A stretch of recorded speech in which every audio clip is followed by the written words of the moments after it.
राजकिशोर एक साधारण युवक था जो अपनी जिंदगी में कुछ अनोखा करने की तलाश में था।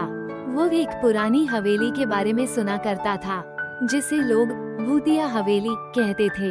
हवेली की कहानियाँ सुनकर उसकी जिज्ञासा और बढ़ गई।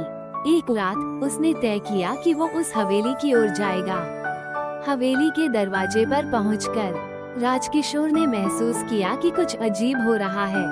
हवेली का माहौल भयानक था और चारों ओर अंधेरा छाया हुआ था। जैसे ही वो अंदर गया उसे एक गहरी खामोशी का सामना करना पड़ा।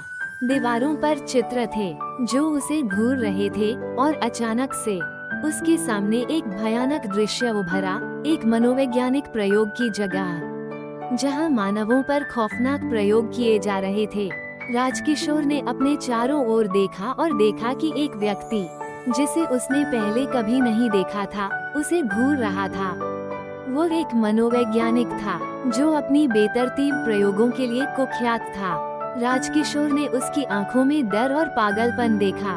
वो व्यक्ति उसे अपने पास बुलाने लगा, लेकिन राजकिशोर ने भागने का निर्णय लिया। जैसे ही वह भागा, हवेली के दरवाजे अपने आप बंद हो गए। अब वो एक अंधेरी सुरंग में था जहां उसे एक भयानक आवाज सुनाई दी। वो आवाज उसे चेतावनी दे रही थी कि वो जो देख रहा है वो केवल शुरुआत है।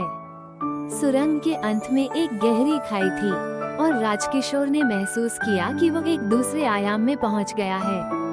वहां उसे मनोवैज्ञानिक दबावों का सामना करना पड़ा जो उसकी सोच और यादों को बदलने लगी। राजकिशोर ने अपने डर का सामना किया और एक भयानक दृश्य के बीच में खुद को पाया, एक हत्यारे की छाया जो उसे खत्म करने के लिए तैयार थी। लेकिन तभी एक रहस्यमय आकृति उसके सामने आई। वो ग्रिम रीपर था, लेकिन उसका लक्ष्य उसे मारना नहीं बल्कि उससे कुछ बचाना था। उसने राजकिशोर को बताया कि उसे अपने डर का सामना करना होगा, वरना वो हमेशा के लिए इस आयाम में फंस जाएगा। राजकिशोर ने अपनी आंतरिक शक्ति को खोजा और अपने डर को चुनौती दी। उसने समझा कि ये सब केवल उसके दिमाग की रचना थी। जैसे ही उसने अपने डर को स्वीकार किया, सब कुछ बदल गया। हवेली की दीवारें टूटने लगीं